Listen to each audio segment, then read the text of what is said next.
To whoever finds this letter. There's a mirror on my bedside. I've turned it away from me. It faces the window now. I haven't mustered the strength to look into it, but it haunts me. All mirrors do. I'm so terrified of mirrors lately. And it's not even that I don't know what I'll see. It's that I don't think I'd be able to cope once I've seen it with my own eyes. I catch glimpses, though. Terrible glimpses. And the brief, lucid flashes horrify me. It's like seeing the startled silhouette of a puppet staring back through the darkness with glowing eyes, utterly and perfectly upset. It's uneasy. Is that man in the shadows truly me? Are those eyes in the darkness the same eyes? Whose terrible vision do they reflect? I can't even tell whether anything is real anymore, or if I'm simply drifting in some vague, terrible realm of semi-coherent, cadaveric babble, like the whispering secrets of a grave robber. I'm probably not making much sense right now. To be honest, I've lost track of the fine line between sense and nonsense. Hard to tell what's normal. Si est la vie? Who can say anymore? Things have seemed normal. I'm sure if you, any of you, like mannequins gazing through the uncleaned glass, or perhaps I am the mannequin, had seen me, although maybe you have. Forgive me if I lose track of the story, but time has become very illusory to me lately, and it gets hard to keep track of dates and statements through the windows and fog. But if any of you had seen me, and maybe you have, I doubt you'd find many things amiss. Perhaps that's the cruelest part. So far, at least until now, nothing has been amiss. I've lived a fairly standard role for the past few months. Day through day, I've woken up, made my way to work, danced my way through the hours like a monkey on the street, then tried to stay unassuming as I made my way back home. Then I'd eat dinner, say goodnight to my daughter, and go to sleep. At the very least, I can tell my daughter, well, she loves me. Or perhaps she's been conditioned to act like it, completely without intent, but rather just walking through the motions like a wind-up toy, neglected to time, but still ticking? Who am I to criticize if that were the case? How amusing. I've begun to care about the mannequins. Proceedings were so dreadfully, awfully dull. I had begun to feel ill. Dull and ill in a way that dulls and ills the senses, to the point where I've begun to forget seemingly important things. Or did I forget them? I can't shake the feeling that, at some leering point now long past, there were other memories. Another life. Did I not have a wife before this wife? A child before this daughter? Whatever strata of iniquity my nature underlie. How interesting a passage that is to read now.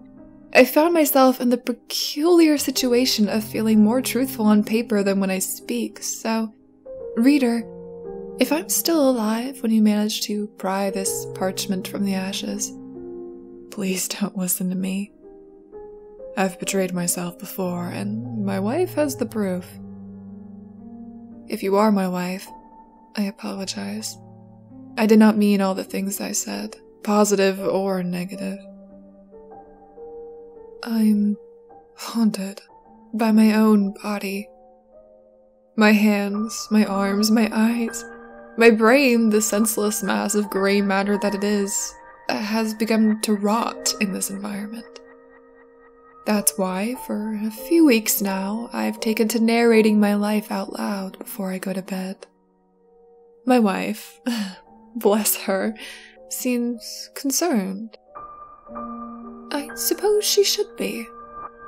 I don't talk about her in the most forgiving of lights. She's had me visit a therapist.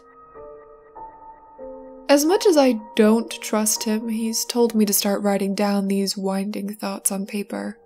So I'm doing just that, now, instead of talking aloud to myself. I suppose, in a way, I'm writing to someone specific. To you, Doctor. I suppose you should know that I've started seeing you more and more often lately, in the windows, staring through the glass. Signs of delusion? I'm certain you would say so, but how can I be sure? I've seen many things that don't make sense. Too many people observe me. Eyes peer from the closet and, of course, under the bed. Voices in the pipes and the air between the buildings, I hear them whisper about me like a sort of gross gibberish. My dreams consist of nothing but strangers whose eyes peer into me with a sort of awful judgmental glare. Who are these people, I wonder? Are they those memories I feel I have forgotten? I've become disenchanted, although I can't seem to remember ever being enchanted in the first place. I hope I've gone terribly mad. Hope, because if I haven't, if these visions, these paranoias are real, then I'd feel terribly guilty to abandon those who care about me to the cruel, empty world surrounding us. I've spent far too long dreaming, far too long swimming in an empty pool. I'd like to wake up now. Consider this my first and final letter to you. If you are reading this, I am already dead. I don't trust myself around my family anymore. If this is to be my will, then I can't say I'm of sound mind or body, but I should let you be the judge of that, Doctor. I leave my many gifts to my daughter because she's given so many to me. To my wife, I am sorry for the sudden loss. To you, I leave my corpse. Please burn it. Signed, that I would.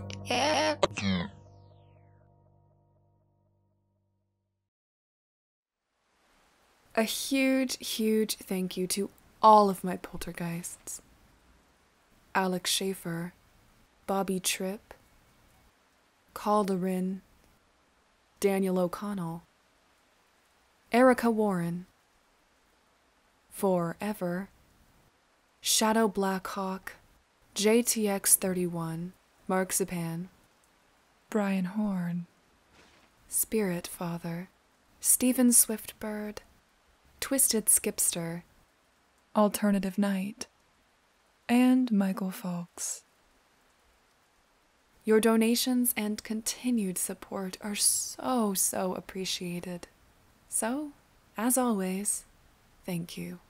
From the very bottom of my heart.